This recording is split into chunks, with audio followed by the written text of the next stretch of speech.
नेताओं का, दो महान विभूतियों का आज ये जन्मदिन हम देश और दुनिया में मनाते हैं।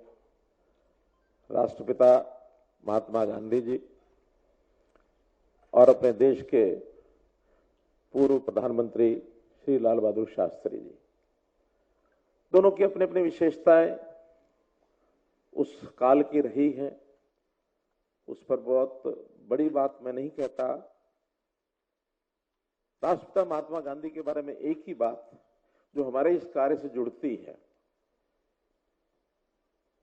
वो हमेशा चिकित्सा पद्धति में जो हमारी रूट से जुड़ी हुई जो भारतीय चिकित्सा पद्धति है, उसके ऊपर उनका पूरा विश्वास था। उन्होंने अपने समय में एक प्राकृतिक चिकित्सालय मुंबई में शुरू किया था, जो आज भी चल रहा है, ऐसी मेरी जानकारी है। और उसका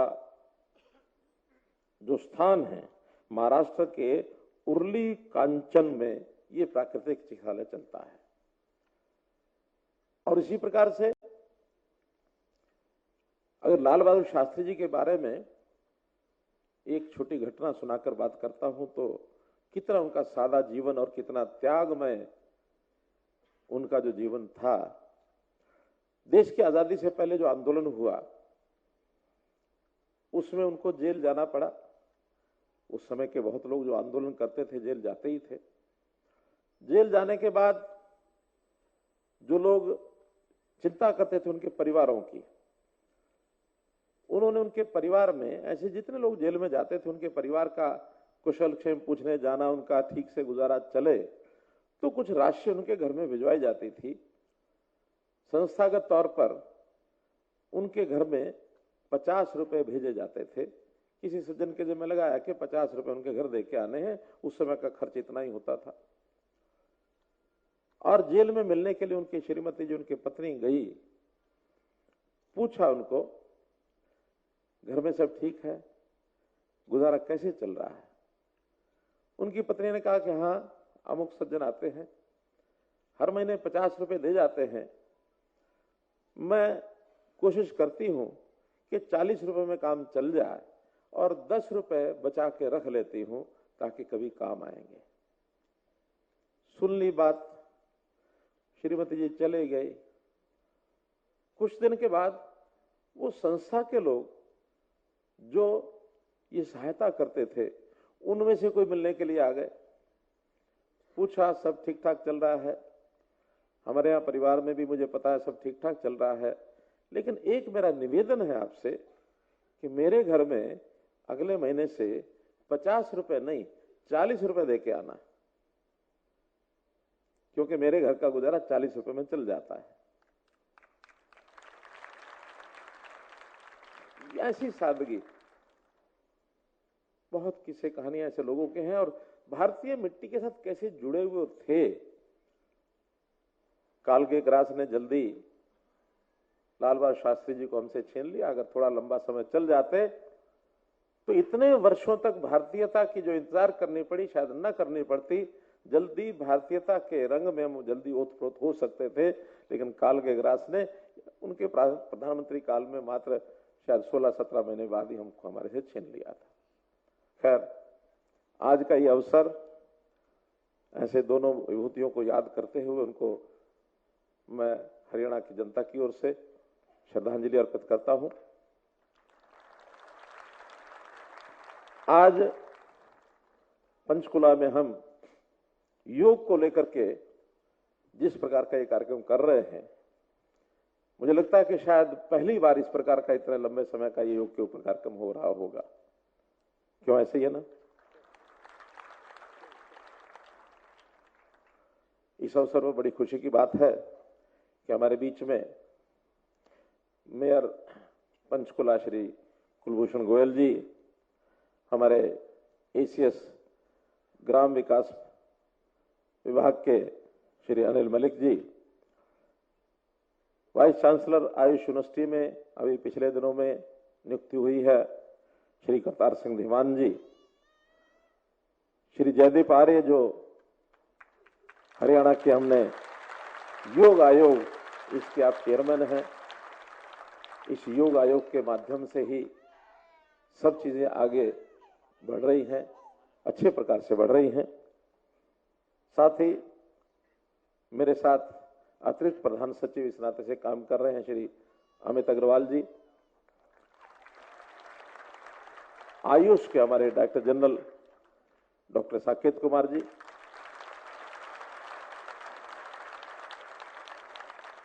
योग आयोग के सभी हमारे अन्य सदस्यगण, पदाधिकारीगण, जिला प्रशासन के अधिकारीगण, आयुष और आयुर्वेद से जुड़े हुए अन्य सभी शुभचिंतक और हमारे अधिकारीगण और उपस्थित इतनी बड़ी संख्या में जो योग सहायक आज यहां आए हैं इस प्रशिक्षण हेतु, आप सबका बहुत ही अभिनंदन करता हूं मैं।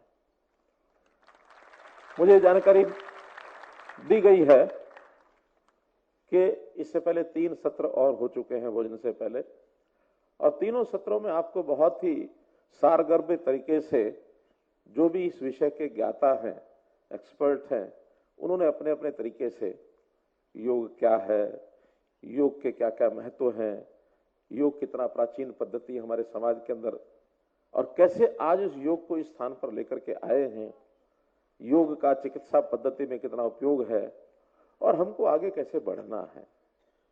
मुझे लगता है बातें सारी जो करनी चाहिए थी उन 3 सत्रों में हुई होंगी, फिर भी चूंकि हमारे साथियों ने कहा कि नहीं, समापन सत्र में आपको आना है, मुझे आना अच्छा भी लग रहा है।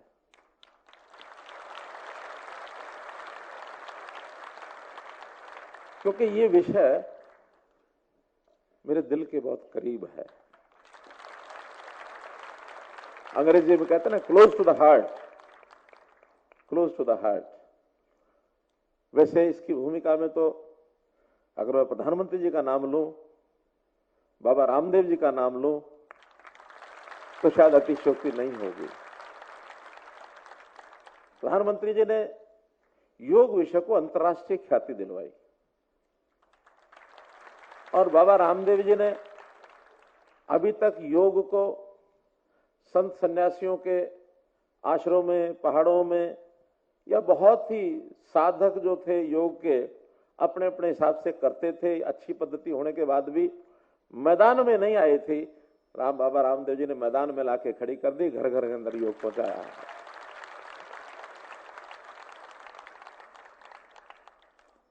इतना सब होने के बाद भी लगता है कि इसकी और आगे बढ़ाने की आवश्यकता है। आगे बढ़ाने की आवश्यकता के पीछे का भाव मेरा यह है कि मनुष्य जन्म से ही, आदिकाल से ही सुख ढूंढता है, आनंद ढूंढता है, आनंद के लिए सब कुछ करता है। आनंद कई प्रकार के हैं, तन का आनंद, मन का आनंद, धन का आनंद, भौतिक आनंद, आध्यात्मिक आनंद, हर प्रकार का आनंद उसको चाहिए। और सब प्रकार का आनंद जब मिलता है, आदमी कहता परमानंद, परमानंद मिल गया।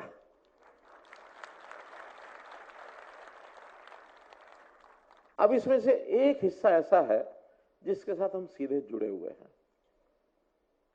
वैसे तो कई प्रकार के आनंद हमारे इस विषय में से निकलते हैं, लेकिन सामान्य जन के लिए अगर विचार करें तो जो तन का आनंद है, शरीर का आनंद है, स्वास्थ्य का आनंद है, वो अपने इस योग में से निकलता है।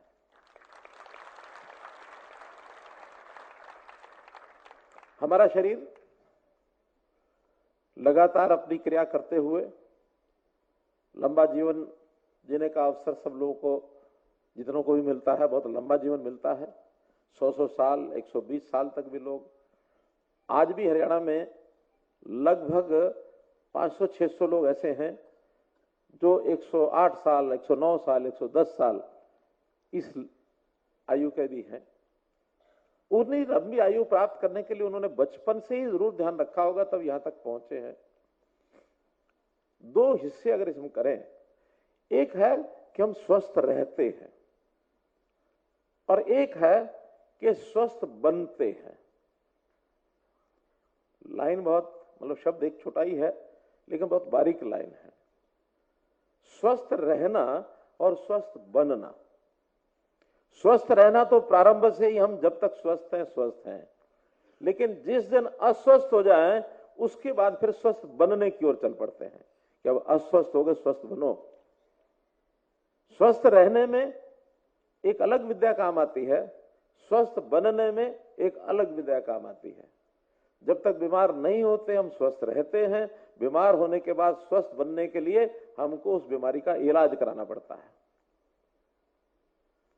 हमारी प्राकृतिक जो विधा है, जो हमारा संस्कार है, हमारी जो संस्कृति है, हमेशा यह ध्यान रखा गया पहले, आज तो अंग्रेजी कल्चर के अंदर बढ़ते बढ़ते हम यहां तक आ गए कि अधिकांश लोग बीमार होने के बाद स्वस्थ बनने की तरफ दौड़ पड़े हैं।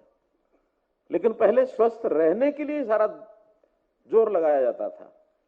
केवल हमारे यहां नहीं, कुछ और प्राचीन संस्कृति के ऐसे ऐसे पुराने देश हैं जहां इस बात का आज भी उदाहरण मिलते हैं। उदाहरण के लिए अगर मैं लगभग 150-200 साल पहले की चीन की एक घटना के एक वहां की प्रथा बताता हूं। उस समय वहां डॉक्टर्स को, जैसे आज सरकार डॉक्टर्स को एंगेज करती है अस्पतालों में, उस समय वैद्य होते थे तो वैद्य को और सरकार एंगेज करती थी। एक मोहल्ला, गांव या शहर का कोई एक मोहल्ला, ये उनके सुपुर्द किया जाता था और एक उनकी आमदन तय की जाती थी कि इतनी आय आपको होगी, यानी जैसे आज सैलरी हम कहते हैं। और उस सैलरी का मापदंड क्या होता था कि इस मोहल्ले में जितने लोग बीमार होंगे उतनी सैलरी आपकी कम होती जाएगी। अर्थात उस वैद्य का काम क्या था कि किसी को बीमार न होने देना। बीमार न होने देना मतलब उसकी अपनी विधा उसकी थी, वही जड़ी बूटियां, वही आयुर्वेद। आयुर्वेद केवल हमारे भारत में ऐसा नहीं है, दुनिया में ही आयुर्वेद था। तो उसके आधार के ऊपर खाना पीना क्या है, आयुर्वेद के माध्यम से उसको स्वस्थ कैसे रखना, लंबी आयु कैसे रखनी है, बीमार ना हो, हर एक की चिंता जाके घर घर में, भाई बीमारी मत आने देना। इस प्रकार की पद्धति चलती थी। हमारे यहां भी आयुर्वेद यही था। उसी के साथ योग जुड़ा हुआ है। हमारी शारीरिक हलचल, योग है, व्यायाम है, आसन है, प्राणायाम है, ये सब चीजें शरीर को बीमार न होने दें, हमारा मुख्य काम ये है। अगर एक बार बीमार हो गया, इसका मतलब यह कि ये जो क्लास है इसमें काम में कहीं ना कहीं त्रुटि रह गई। तो इन बातों को करते हुए हमें इस योग की विधा को आगे बढ़ाने के लिए चलना होगा। जो चल रहा है, बहुत जगह चल रहा है, एनजीओ बहुत हैं, संस्थाएं बहुत हैं, आश्रमों में योग साधक बहुत अपने योग की कक्षाएं करते हैं, लेते हैं। प्राकृतिक चिकित्सा जगह जगह इसका भी काम चलता है, बहुत से ऐसे सेंटर्स, वेलनेस सेंटर्स खुले हैं। लेकिन अभी तक भी हर व्यक्ति की पहुंच तक ये योग अभी नहीं पहुंच पाया है। हमने हरियाणा में तय किया है कि हम अधिकतम लोगों तक योग कैसे पहुंचा पाए। उसमें से कल्पना खड़ी हुई कि गांव गांव में योग व्यायामशालाएं ये शुरू की जाए, गांव गांव में खड़ी की जाए। 6500 गांव हैं, पंचायतें 6200 हैं। इतने सब स्थानों पर अगर योग व्यायामशालाएं बनानी है, डॉक्टर साकेत जी कह रहे थे कि बजट बहुत लगेगा, साथ में चिंता, उन्होंने कहा कि भाई चिंता नहीं है, पैसे की दिक्कत नहीं है। मैं दूसरे ढंग से सोचता हूं कि अगर 6500 गांव में योग व्यायामशालाएं बन गई और लोगों ने स्वस्थ रहना शुरू कर दिया, बीमार होना बंद कर दिया, तो बजट बहुत बच जाएगा।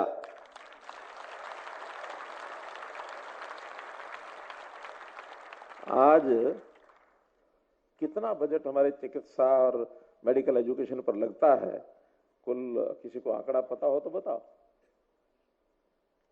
अभी पिछले एक साल में आयुष्मान भारत का जो पैसा बिल हमने दिया है, लगभग 800 करोड़ रुपया तो आयुष्मान भारत का जा चुका है।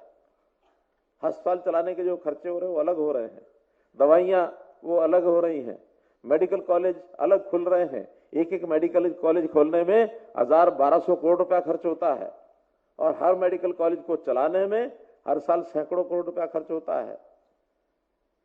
मेरा अनुमान है लगभग 8-10 हजार करोड़ रुपया हम जरूर चिकित्सा पर और हमारी जो मेडिकल एजुकेशन उस पर लगाते होंगे।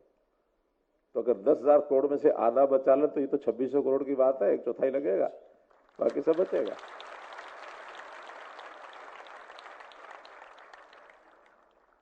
तो मेरा इतना ही कहना भाइयों बहनों, हमने प्रारंभ के जो चरण है योग के, जैसा आज बताया गया होगा, कभी अष्टांग है योग के, तो इसमें से 4 भाग ऐसे हैं जिनको हम सांघिक रूप से सबको प्रचार करके एक जगह पर ला करके करा सकते हैं। बाकी 4 भाग ऐसे हैं कि जो ऐसा कहा जाता है व्यक्तिगत जीवन के हैं, यानी यम, नियम, प्राणायाम, आसन, ये 4 ऐसे हैं जो सांघिक तौर पर इकट्ठे ला करके कराए जा सकते हैं। और यह आदि प्रत्याहार, ध्यान, धारणा और समाधि ये व्यक्तिगत जीवन में, ये शायद सांघिक आप किसी को समाधि या सांघिक आप किसी को प्राणायाम तो हो सकता है, लेकिन ध्यान धारणा ये व्यक्ति के व्यक्तिगत जीवन का विषय, वो अपने अकेले में एकांत में ही कर सकता है, मन को साधना पड़ता है। तो इस प्रकार से 4 जो हिस्से हैं, इसको करने के लिए सबसे पहले यदि आप आसन से शुरू करें, प्राणायाम से शुरू करें, तो इसके लिए योग व्यायामशालाएं जो बनाई गई हैं, लगभग इस समय तक जो आंकड़ा मेरे पास है 800 कुछ बन के तैयार हो गई हैं। कितनी? 800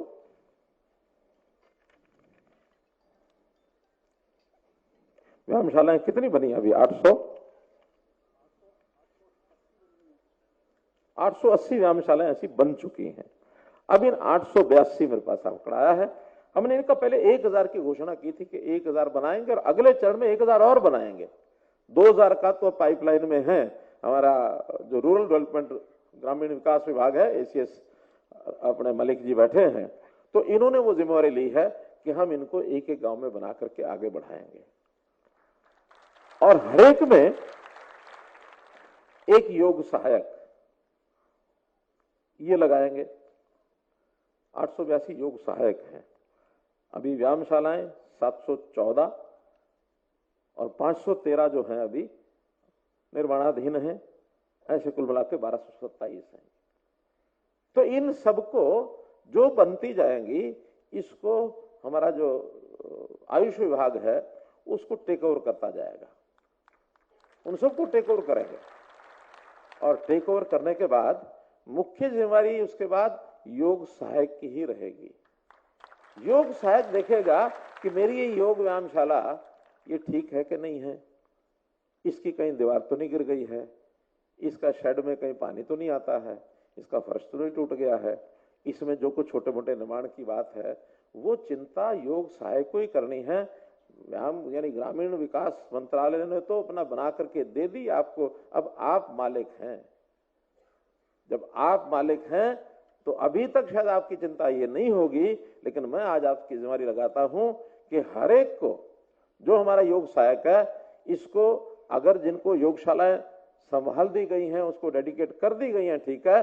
अगर नहीं कर दी गई हैं तो अलग से मान लो किसी हमारे हॉस्पिटल में बैठे हैं या कहीं और हैं, हर एक योग सहायक को 882 को 882 योगशालाएं, योग व्यायामशालाएं एक एक करके हैंड ओवर करो ताकि उसका मालिक बन के बैठे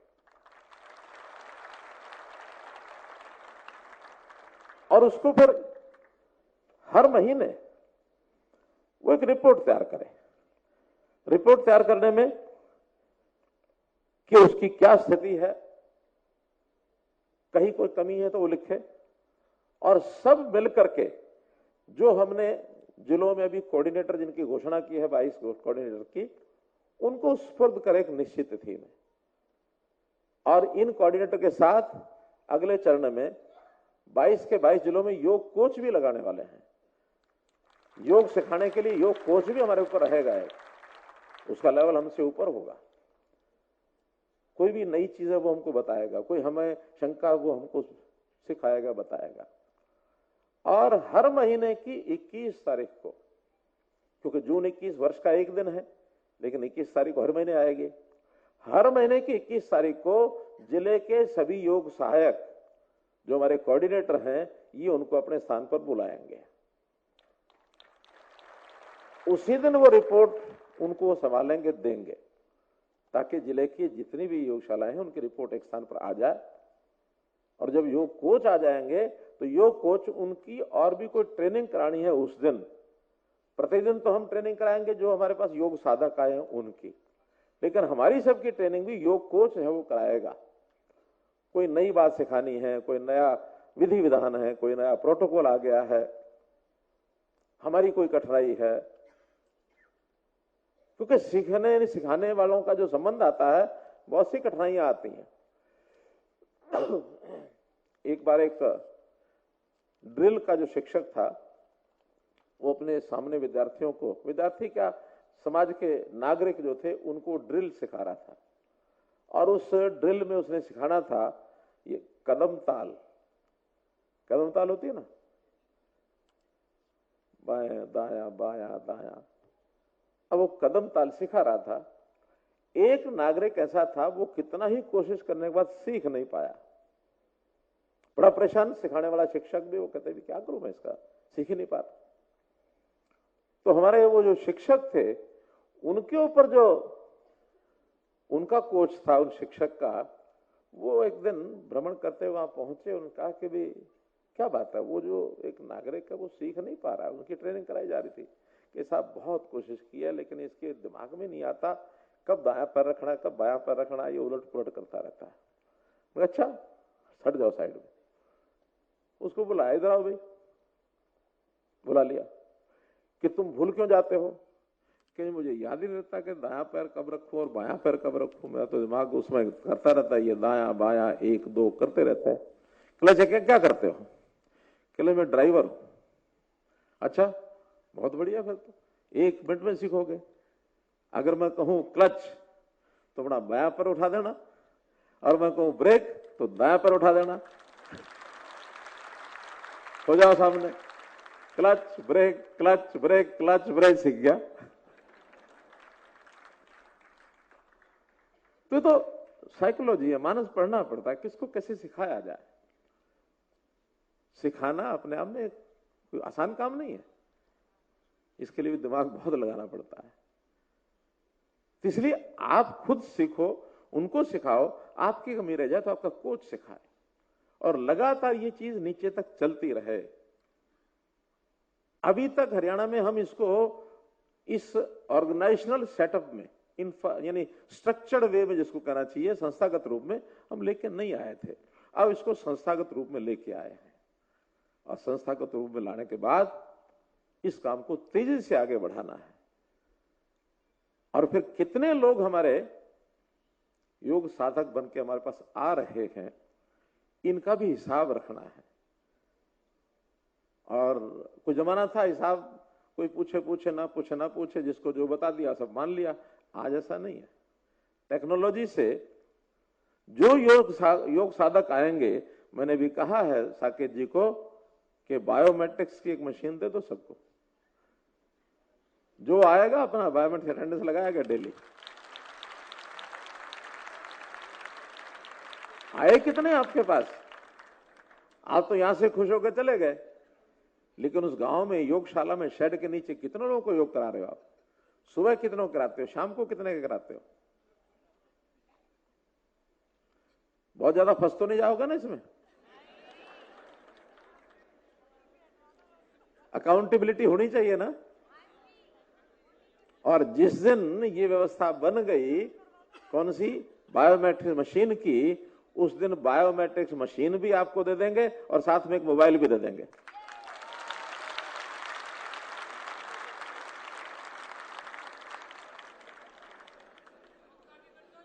लेकिन ये अटेंडेंस जो है, इस अटेंडेंस के बिना गाड़ी आगे बढ़ेगी नहीं,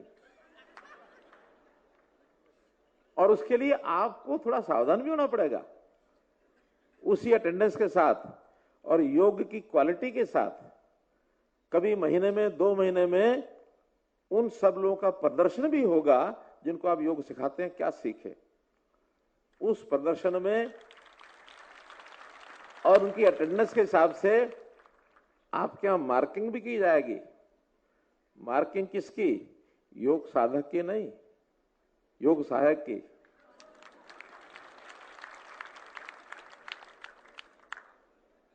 जो शिक्षार्थी विद्यार्थी होता वो कितना पढ़ा कितना नहीं पढ़ा ये उतना महत्वपूर्ण नहीं होता।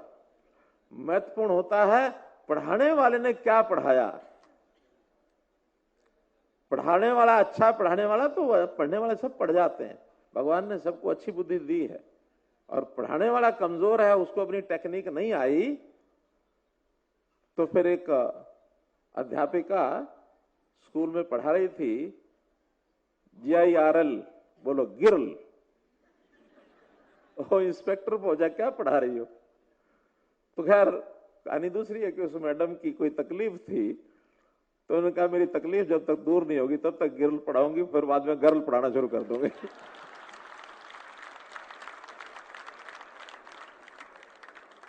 आपको कोई तकलीफ नहीं आने देंगे, चिंता मत करो।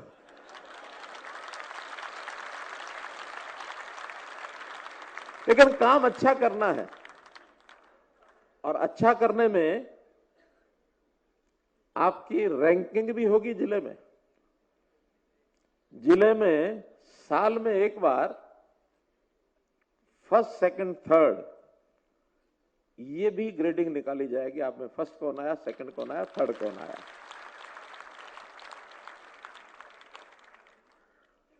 और उस फर्स्ट सेकंड थर्ड में कुछ पारितोषिक भी दिए जाएंगे। और पारितोषिक की राशि आपके जिले में कितने योग सहायक हैं, उस पूरे जिले के अंदर जो 3 लोग आएंगे उतने हजार ही राशि जो है वो उसमें बांटी जाएगी। उदाहरण के लिए अगर एक जिले में जैसे अभी जो संख्या बताई है, गुरुग्राम में 23 योग सहायक है, तो 23,000, 23 नहीं 46,000, 46,000 राशि 3 लोगों में बांटी जाएगी। फर्स्ट को तो 23,000, सेकंड को उसका 2/3 यानी लगभग 16,000, और थर्ड को लगभग 8,000। तो 23 दूना 46,000 राशि बांट देंगे। अब आपने सबने मिल करके अपने जिले में अगर इस राशि को बढ़ाना है तो क्या बढ़ाना पड़ेगा? पहले क्या बढ़ाना पड़ेगा? योग सहायक। और योग सहायक बढ़ाने के लिए अनिल मलिक जी को क्या बढ़ाना पड़ेगा? व्यायामशालाएं।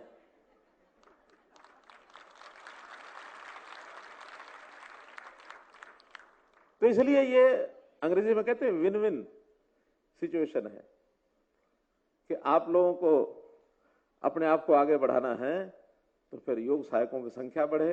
योग सहायक की संख्या बढ़ेगी तो योग व्यायामशालाएं बढ़ेंगी, योग व्यायामशालाएं बढ़ेंगी तो योग साधक बढ़ेंगे, योग साधक बढ़ेंगे तो स्वास्थ्य अच्छा होगा, स्वास्थ्य अच्छा होगा बीमारी कम होगी, बीमारी कम होगी तो बजट बचेगा।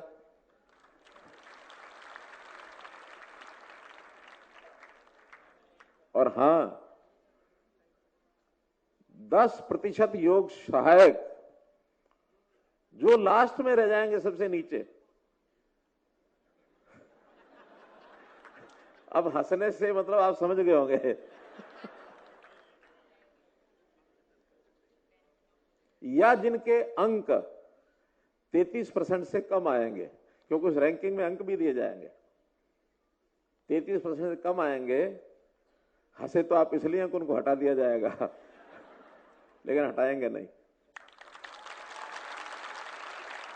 एक कंडीशन कि उनके लिए 3 महीने का समय डबल मेहनत करनी होगी उनको। वो योग साधकों को योग कराएंगे भी सही, और लगातार 3 महीने वो स्पेशल क्लास, एक योग कोच हो जाएगा, उसकी कोच की क्लास भी वो सीखेंगे। 3 महीने उनको सीखना भी पड़ेगा अच्छा कैसे करना है। 3 महीने बाद फिर उनकी रैंकिंग होगी। अगर वो उसमें ऊपर चढ़ गए और किसी और को नीचे कर दिया तो ये टिके रहेंगे। और ये अगर ऊपर ना चढ़ सके और वहीं नीचे के नीचे रहे, फिर इनको बदल करके दूसरे लाएंगे, इनको कहेंगे भैया और कोई काम कर लो। बहुत एक स्ट्रक्चर्ड तरीके से हमारे साथियों ने बैठ करके इन्होंने मुझे कहा कि योजना आप ही बताना। मैंने कहा ठीक है, मैं बता दूंगा, कोई दिक्कत नहीं। इनको डर लगता है कि ये ना बताएं। मुझे सफलता चाहिए, और सफलता के कोई तरीके आप निकालो, नई नई विधि कोई निकालने में दिक्कत नहीं है। जैसे मैंने पहले बताया ना, ड्राइवर क्लच ब्रेक, कुछ भी निकालो। और हां, मैंने ये बात बाबा रामदेव जी से भी सीखी है कि जब वो योग कराते तो कैसी कहानियां सुनाते हैं देशभक्ति की, कहीं गीत सुनाने लग जाते हैं, कहीं कहानी सुनाने लग जाते हैं। कोई दिक्कत नहीं है, मन लगा के रखो उनको, योग में ही मन रहे, इधर उधर ना झांके कहीं। योग शरीर का व्यायाम भी है, योग साधना भी है। इन सब चीजों को ध्यान रखते हुए और हम इस योग के सिस्टम को आगे बढ़ाएंगे तो निश्चित रूप से मैं ये कह सकता हूं कि हम लोग जिस काम के लिए लगे हैं उस काम को हम आगे बढ़ा रहे हैं। एक विषय इसके साथ और आगे हमको बढ़ाना है, और वो है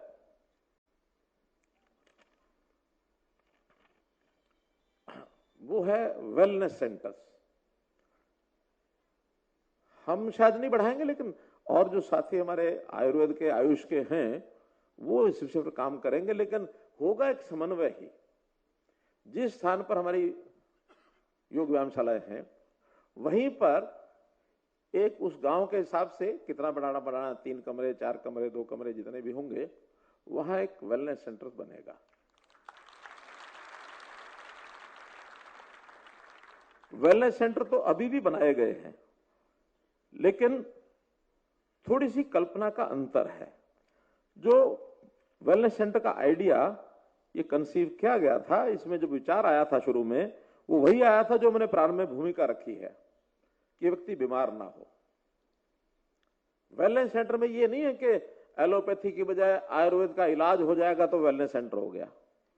अभी यही चल रहा है कि वहां उस वेलनेस सेंटर में कुछ दवाइयां रख दी और फिर कुछ टेस्ट के लिए वो रख दिया, कुछ आयुर्वेद की दवाइयां लगा के भाई ये ठीक करना है, वो ठीक हो जाएगा तो वेलनेस सेंटर हो गया। नहीं, वो तो आयुर्वेद के अस्पताल अलग हैं, उनकी डिस्पेंसरी अलग है। वेलनेस सेंटर का मतलब तो यह है कि वहां सबसे पहले उसको उसकी आदतें, उसका व्यवहार, दिनचर्या, सवेरे जल्दी उठना है, उठ के व्यायाम करना है, योग की भी उसके अंदर जो उसको, क्योंकि हम योग करा रहे हैं, लेकिन उसका मानस बढ़ाने के लिए उसकी काउंसलिंग कि व्यायाम करना शुरू किया करो, सवेरे योग किया करो। ये नहीं कि 9 बजे उठ रहे हैं, सूरज 3 लट्ठी ऊपर आ जाता है और रात को 12-1 बजे तक, 2 बजे तक सोते हैं। दिनचर्या, फिर उसी के साथ आहार, जिस प्रत्याहार की हम बात करते हैं, हमारा आहार क्या होना चाहिए। उस आहार में हमारी नानी दादी पहले बताया करती थी कि ये खाना, ये नहीं खाना, या इस खाने के बाद ये नहीं खाना, पहले क्या खाना, बाद में क्या खाना, पानी पीना तो कब पीना। चुटकुले बहुत बने हुए इसके। एक बाबू बेटा दोनों कहीं शादी में खाने के लिए चले गए, तो खा रहे थे, बापू भी खा रहा था, बेटा भी खा रहा था। तो बापू खा करके और जब पेट भर गया तो थोड़ा रुक गया, बेटा भी खूब खा करके बाद में उसने पानी पी लिया। तो उसने कहा, रे अगर जगह थी तो लड्डू क्यों नहीं खाए, पानी क्यों पिया। कहने लगा, बापू मैं तह जमा रहा हूं और लड्डू खाऊंगा बाद में। चुटकुले हैं बने। लेकिन आहार, हितकर, मितकर, रितकर, नितकर, आहार के बारे में 4 शब्द हैं। नितकर, रेगुलर करना चाहिए। हितकर, शरीर को जो हितकर है। रितकर, ऋतु के हिसाब से। मितकर, थोड़ा खाना, बहुत अधिक पेट भर के ठूस लिया, ठीक है, 24 घंटे के लिए डाल लिया, नहीं। तो इसलिए ये खाने के प्रकार का भी, कौन सी चीज कब खानी है। फिर ये जो आजकल हमारे खाने पीने में जो व्यसन आ गया है, उल्टा सीधा खाना, खाने के साथ पीना, इन चीजों को भी रोकना होगा। ये भी उसी काउंसलिंग में से ध्यान में आएगा।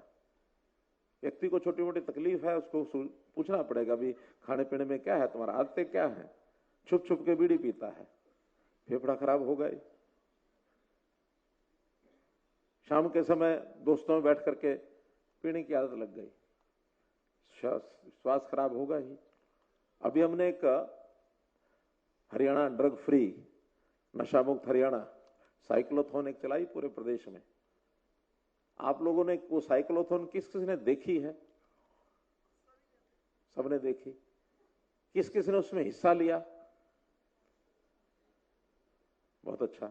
1,60,000 लोगों ने साइकिल चलाई, एक विश्व रिकॉर्ड बना है ये। एक जागृति आई है। तो इस जागृति के लिए भी हमें वो जो हमारा काउंसलिंग सेंटर होगा, जो हमारा वेलनेस सेंटर होगा, वहां एक काउंटर पर लोगों को बुला बुला के यही बताना पड़ेगा। और फिर इसको भी सिस्टमेटिक ढंग से करना है कि गांव के अंदर अगर 3,000 आबादी है या 4,000 आबादी है, तो हम 4,000 को बारी बारी से, अच्छा भला आदमी है तब भी उसको बुला के बात करेंगे। हमारे यहां नहीं आया तो हम जाकर के बात करेंगे। अगर हमारे डाइटिशियन वहां है वो सबसे बात कर ले, ठीक है, नहीं तो उसका सहयोग करना पड़ा तो हम भी करेंगे, हम भी करेंगे। अपनी बातचीत में योग कराते समय तो कर ही सकते हैं। योग कराने के लिए नहीं आया, उसकी रुचि नहीं है, तो रुचि जगाने के लिए हमें गांव में जाना पड़ेगा। और गांव में वातावरण बढ़ाने के लिए आईसी यानी क्या, इसको आईसी का फुल फॉर्म क्या है? इंफॉर्मेशन एजुकेशन एंड कम्युनिकेशन, प्रचार के साधनों से भी अगर गांव में हमें बताना है तो बताना पड़ेगा कि स्वस्थ रहना तो ये काम करिए। और वहां उस गांव के अंदर इन कामों को करने के लिए अगर खर्च छोटा मोटा आएगा तो डिपार्टमेंट करेगा, पब्लिकेशन डिपार्टमेंट ये करेंगे। फिर वहां लोगों को इकट्ठा करके उनमें जाकर के प्रचार करना, बताना, उनको भाषण देना, ये हम कर सकते हैं। वहां का विद्यालय जाकर के बच्चों को, विद्यार्थियों को बताना, सिखाना। पाठ्यक्रम में भी हमने योग जोड़ा है वैसे, लेकिन जोड़ने में तो केवल पढ़ने तक आएगा। क्या वहां विद्यालय में जो पहला कालांश है वहां कोई योग कराते हैं कि नहीं कराते हैं? मुझे याद है कि हम तो जो छोटे होते तो योग तो नहीं, लेकिन पीटी करते थे। पीटी बहुत तरह की होती थी, शरीर तो ठीक रहता ही था। आजकल तो वो भी गायब हो गया सब। अपने अपने स्कूलों में, विद्यालयों में ये कराना चाहिए। फिर वहां कुछ अस्वस्थ है, जैसे आज आपको एक कालांश के अंदर फिजियोथेरेपी का कालांश बताया गया कि कुछ महिलाएं हैं, कोई बच्चे हैं, कोई बड़े हैं, कोई इसको टांग दर्द हो गई, घुटना दर्द हो गया, हाथ दर्द हो गया, उसको फिजियोथेरेपी का भी कोर्स ये हमको करके और उनको सिखाना पड़ेगा। देखिए, अभी तक हमने केवल भर्ती किया है HKRN से। भर्ती करने के बाद जितना काम आपको करना चाहिए वो सारा आपको बताया नहीं गया। अभी तो इतना है कि हाँ, पतंजलि से आप योग सीख के आए हैं और सुबह सुबह जाके योग करा दो, शाम को जाके योग करा दो। जो 8 घंटे 10 घंटे मेहनत करनी चाहिए उसमें अभी आगे बढ़ना है, आगे बढ़ना है। और योग को मित्रों, भाइयों बहनों, एक मिशन के रूप में लेना है। हम योग सहायक हैं तो कोई रोजगार मिल गया हमें, अगर उस रोजगार तक सीमित रहेंगे तो इस विधा के साथ न्याय नहीं कर पाएंगे। रोजगार मत समझें इसको, ये हमारा मिशन है। और एक मैं थोड़ा सा सचेत करना चाहता हूं सबको, हमारे कुछ लोग शायद मेरी बात से सहमत ना हो, ऐसे भी हो सकते हैं, कि योग को खेल में दर्जा दिला दो, ये भूल कतई मत करना। योग एक साधना है, योग खेल नहीं है, खेल नहीं है। जिस दिन खेल दर्ज करा दिया उस दिन योग करने वाले उस कंपटीशन में आ जाएंगे, प्रतियोगिता करनी शुरू हो जाएंगे। ये बढ़िया करता है, इसको 1 लाख मिले, ये बढ़िया करता है 2 लाख मिले, इसको 5 लाख मिले। फिर हमने तो खेलों में तो करोड़ों रुपए के नाम कर दिए हैं। अगर उधर बढ़ गए तो आप योग को जनता में नहीं ले जा पाएंगे। हाँ, यदि साधना समझ करके लोगों को लगे कि मेरे तन के लिए लाभदायक है, मेरे मन के लिए लाभदायक है, मुझे आध्यात्मिक तौर पर साधना, इसमें मेरा जो आगे के विषय हैं वो अगर उसके अंदर आगे बढ़ गया तो एक योगमय वातावरण बन जाएगा।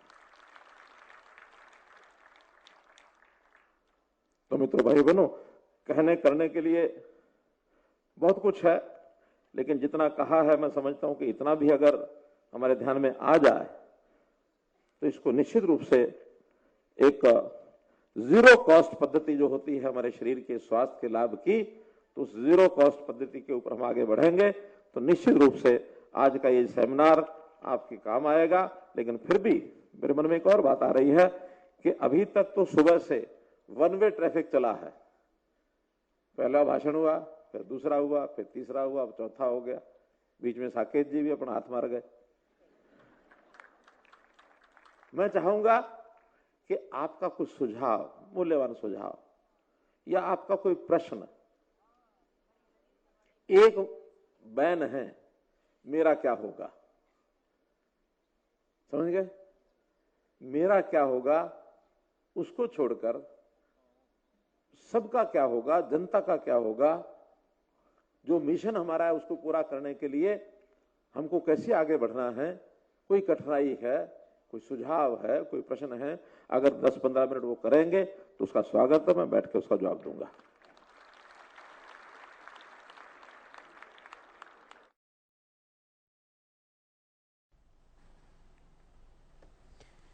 तो सीएम को आपने सुना, सीधे पंचकुला से सीएम मनोहर लाल को आप सुन रहे थे। योग आयुष सहायक प्रशिक्षण शिविर में सीएम की ओर से शिरकत की गई थी और अभी भी कार्यक्रम में सीएम मौजूद हैं। अब संवाद भी इनका रहने वाला है। तो योग का क्या महत्व है और इसे कैसे दिनचर्या का हिस्सा बनाएं, क्यों ये जरूरी है, इन तमाम बिंदुओं को लेकर सीएम की ओर से अपनी बात रखी गई। ये बड़ी खबर पंचकुला से आपको दी, साथ ही सीधे आपने सीएम मनोहर लाल को पंचकुला से सुना। डॉक्टर साकेत कुमार जी, ये संबोधन छोड़ के सीधी बात सर, आपके राज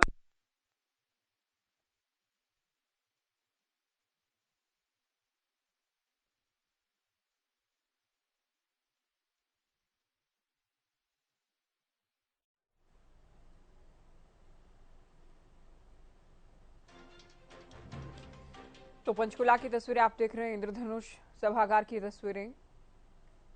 अलग अलग सत्र आयोजित किए गए हैं कार्यक्रम के शिविर के। मुख्यमंत्री मनोहर लाल की ओर से शिरकत की गई। सीएम ने अपने अनुभव भी इस दौरान शेयर किए गए। नशे के खिलाफ भी युवाओं को जागरूक करने का प्रयास किया गया। साइक्लोथॉन यात्रा का भी, रैली का भी जिक्र किया गया और योग ने कैसे देश का नाम पूरी दुनिया में ऊंचा उठाया, इस बात का जिक्र भी किया गया। तो योग आयुष सहायक प्रशिक्षण शिविर का आयोजन किया गया है। इंद्रधनुष ऑडिटोरियम की तस्वीरें आपके सामने, जिस वक्त सीएम पहुंचे और ये तस्वीरें एग्जीबिशन सीएम की ओर से देखा गया। तो एक बेहतरीन प्रयास इसे कहा जाएगा। जो प्रदर्शनी लगाई गई है, योग को लेकर युवाओं को प्रेरित किया जा रहा है, प्रशिक्षण दिया जा रहा है। तो सीएम ने इस दौरान कहा कि पीएम ने योग को दुनिया के अलग अलग कोनों तक पहुंचाया। योग को सभी अपने जीवन का हिस्सा बनाएं। बीमार होकर स्वस्थ होना नहीं, बल्कि बीमार की ना हो, इस बात को सुनिश्चित किया जाए। तो सीएम की ओर से हरियाणा वासियों से आह्वान किया गया है, प्रमुख तौर पर युवाओं से आह्वान किया गया कि अपने स्वास्थ्य का, अपने परिवार का ध्यान रखें, नशे से दूरी बनाएं, दिनचर्या जिसमें जल्दी सोना जल्दी उठना शामिल है, ये दिनचर्या अपनाएं, योग को अपनी रोजमर्रा का दिनचर्या का हिस्सा जरूर बनाएं। ये भी अपील सीएम की ओर से की गई।